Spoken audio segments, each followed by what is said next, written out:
ఇప్పుడు నేను చదవబోయే ఈ కథానిక చిమ్మపూడి మీడియా కోసం చదవబడుతున్నది. గురువేనా పరబ్రహ్మ కథానిక సేకరణ శ్రీ శరణ్ ఆచార్య. గాత్రం శ్రీ కెవివి సత్యప్రసాద్. వినండి. గురువేనా పరబ్రహ్మ కథానిక. గురుర్బ్రహ్మ గురుర్విష్ణు గురుదేవో మహేశ్వరః గురు సాక్షాత్ పరబ్రహ్మ తస్మై శ్రీ గురవే నమః. ఈ శ్లోకం అందరికీ తెలుసు.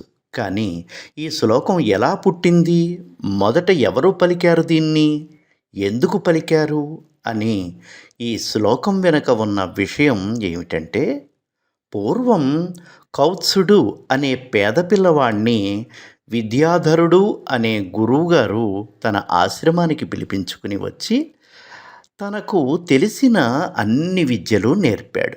ఒకసారి గురువుగారు పని మీద కొన్ని రోజులు బయటికి వెళ్ళాల్సి వచ్చింది. గురువుగారు తిరిగి వచ్చే వరకు కౌత్సుడు ఆశ్రమాన్ని చక్కగా చూసుకున్నాడు. గురువుగారు తిరిగి వచ్చిన కొన్ని రోజులకు కౌత్సుడు చదువు కూడా పూర్తయిపోయింది. కౌత్సుడిని తీసుకెళ్ళడానికి తల్లిదండ్రులు వచ్చారు ఆశ్రమానికి. కానీ కౌత్సుడు తాను గురువుగారి దగ్గరే ఉంటానని, ఇంటికి రానని ఖరాఖండిగా చెప్పి తల్లిదండ్రుల్ని వెనక్కి పంపేశాడు. వాళ్ళు వెళ్ళిన తర్వాత గురువుగారు, "ఏమిటి నాయనా, ఎందుకు వెళ్ళలేదు మీ తల్లిదండ్రులకు కూడా?" అని కారణం అడిగాడు. అప్పుడు కౌత్సుడు ఇలా చెప్పాడు, "గురువుగారు, మీరు కొన్ని రోజుల క్రితం బయటికి వెళ్ళినప్పుడు మీ జాతకం చూశాను. మీరు సమీప భవిష్యత్తులో మీకు భయంకరమైన రోగంతో ఇబ్బంది పడతారు అని ఉంది ఆ జాతకంలో. అందుకే మిమ్మల్ని వదిలి వెళ్ళలేను గురువుగారు" అని చెప్పాడు. జాతకం ప్రకారం కొన్ని రోజులకు గురువుగారికి క్షయరోగం వచ్చింది. ఆ కాలంలో క్షయకు సరైన చికిత్స లేకపోవడంతో కాశీకి వెళ్ళి దాన ధర్మాలు, పుణ్యకార్యాలు చేయాలని గురు శిష్యులు కాశీకి వెళ్ళారు.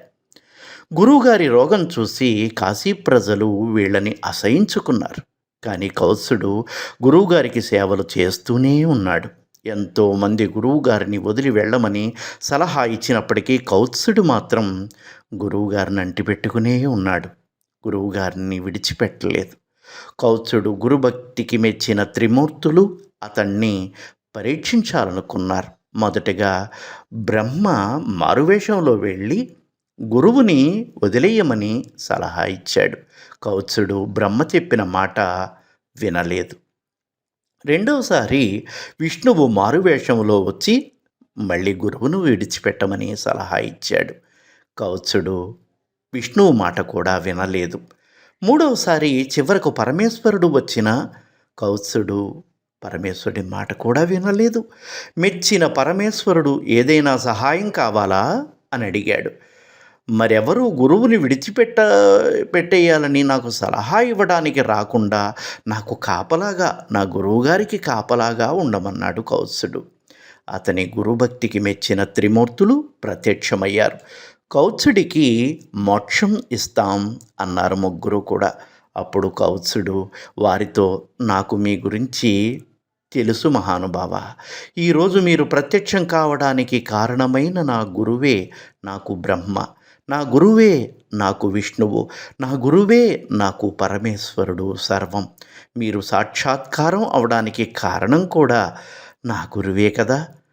ఆయనే నాకు పరబ్రహ్మ" అని అర్థం వచ్చేలా గురుర్బ్రహ్మ గురుర్విష్ణు గురుదేవో మహేశ్వరః గురు సాక్షాత్ పరబ్రహ్మ తస్మై శ్రీ గురవే నమః అని శ్లోకం చెప్పాడు కౌత్సుడు. తన గురువుగారికి మోక్షం ప్రసాదించమని త్రిమూర్తులను కౌత్సుడు వేడుకున్నాడు.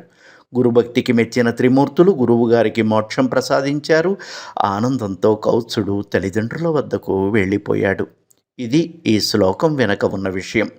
కొన్ని ముఖ్య శ్లోకాల విలువలు అర్థాలు అందరూ తెలుసుకోవాలి. అందరూ తమ తరువాత తరం వాళ్ళకి ఈ జ్ఞాన సంపదను అందజేయాలి. జై శ్రీరామ్.